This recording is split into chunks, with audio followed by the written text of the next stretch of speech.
সন্তান হয়ে গেলে তাদের চিন্তা বাসে, আরে আমার মেয়েটা কি করে বসলো, এই নিয়ে একটু চিন্তা সৃষ্টি হয়ে যায়।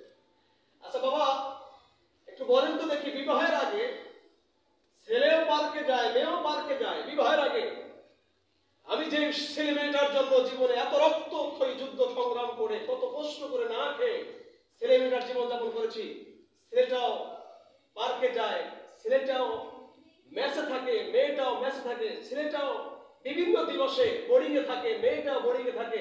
আচ্ছা, ছেলে এবং মেয়ের যদি গর্ভে সন্তান ধরা না পড়ে তাহলে কি জেনা হতে পারে না? বাবা আমার সাথে একটু কথা বলতে হবে কিন্তু আপনাদের, আমি খোলাচা কথা বলছি আপনাদের জন্য, স্পষ্ট বলছি। ছেলে মেয়ের পেটে যদি সন্তান ধরা পড়ে তার জেনা হয়, এটা একটা অপরাধ।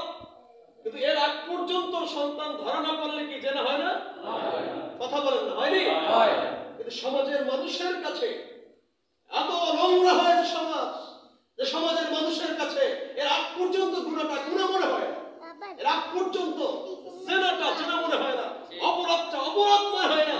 একটা মেয়ে একটা ছেলের সাথে রাত্রে নির্জনে অবস্থান করে রাত্রি ঘরে ফিরে আসে, একটা বাবা মা তার ছেলে মেয়েকে কোনদিন জিজ্ঞাসা করে নাই মা কোথায় গিয়েছিল, কি করেছিল। আজকে আমার আলোচ্য বিষয় ইসলামী পরিবার। কথা বলেন কি বিষয়? আপনারা কষ্ট পাচ্ছেন? একটা বাবাকে যারা দরকার ছিল আমার মেয়ের গর্বটা, আমার মেয়ের পুত পবিত্র ইজ্জতটা এখন পর্যন্ত ফিরে আছে নাকি অন্য কোনো পুরুষের কোন সমস্যা এখানে হয়েছে, একটা বাবার কি জিজ্ঞাসা করা দরকার ছিল নি? কিন্তু আজকের সমাজ ব্যবস্থার মধ্যে এত ব্যস্ত হয়ে পড়েছি যে সমাজে আমার ছেলেটা কার সাথে জেনা করেছে, আমার মেয়েটা গর্ভে কার সন্তান চলে এসেছে জেনা, একটা দিনও খবর নেওয়ার সুযোগ আমাদের সমাজে হয় না। কিন্তু সমাজের মধ্যে কিন্তু কথা বলার ক্ষেত্রে আমরা কিন্তু বড় হয়ে কথা বলছি। কথা বলেন ঠিক কিনা? ইসলাম বলছে 4টি গুণ দেখে মেয়েকে বিবাহ করবে। 1 নম্বর হলো তার মাল সম্পদ দেখবে, 2 নম্বর দেখবে তার বংশ। কথা বলেন কি দেখবে? বংশ। আমাদের দেশের অনেক সন্তান আছে, গরিব মানুষ, সন্তান বংশ ভালো, ভালো বংশের মানুষ, ওই ঢাকা যায়, ইন্টারমিডিয়েট পাস করে চাকরি বাকরি পায় না, প্রাইভেট পড়াইতে যায়, প্রাইভেট পড়াইতে যা হবার তাই একটা মেয়েকে বিবাহ করে, কোর্ট কামিন করে, বিভিন্ন কায়দা করে, প্রথম ভগ্নিপতির বাসায় যায়, পরে বিভিন্ন কায়দা করে করে বাবা মা যে একটা কেরুগুলো দেয়, পরে যা ঠিকঠাক হয়ে সমাজ চলাফেরা করছে।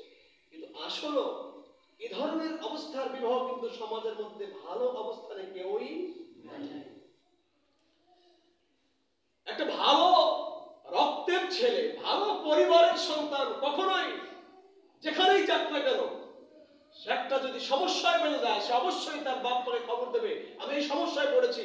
যদি খবর না দেয় তাহলে মনে রাখতে হবে যে আসলে এই সন্তানটি তার রক্তের সাথে বেইমানি করেছে, সে তার রক্তের হক আদায় করে না। প্যারে হাজিরিন, একটু দরুদ শরীফ পড়েন। আল্লাহুম্মা সাল্লি আলা সাইয়্যিদিনা নাবিয়িনা শাফিঈনা হাবিবিনা মাওলানা মুহাম্মদ সাল্লাল্লাহু আলাইহি সম্পদ আছে কি নাই? 2 নম্বর হলো তার বংশের স্ট্যাটাস। কথা বলেন কি? 3 নম্বর হলো জামালিহা, এই মেয়ের সৌন্দর্য আছে কি নাই? সেবনে শুনি আমার কথা শুনেন। 3 নম্বরে কি? সৌন্দর্য। 3 নম্বরে কি? সৌন্দর্য 3 নম্বর দেখা দরকার। যেহেতু আমি যাকে বিবাহ করবো সেই মেয়েটা যদি চেহারা দিকে না তাকাইলে যদি আমার হৃদয় শান্ত না হয়, তাহলে এই ছেলেটার বাহিরে গেলে সেটা করা মহিলার দিকে তাকাবার অভ্যাস সৃষ্টি হবে। এটা তো সে তাকে বিবাহ করবে, অবশ্যই তার চেহারা থেকে বিবাহ করবে যে মেয়েটা সুন্দর কিনা। এটা হলো 3। 4 নম্বর হলো লিদ্দীনিহা, এই মেয়েটার দিন দাবি, ইসলাম, ঈমান, আমল তার মধ্যে আছে কি নাই, এটা হলো 4 নম্বর। এটা হলো 1 নম্বর হলো তার মাল সম্পদ, 2 নম্বর হলো বংশের স্ট্যাটাস, 3 নম্বরে সুন্দর চেহারা সুন্দর, আর 4 নম্বরে কি? দিনদারিতা।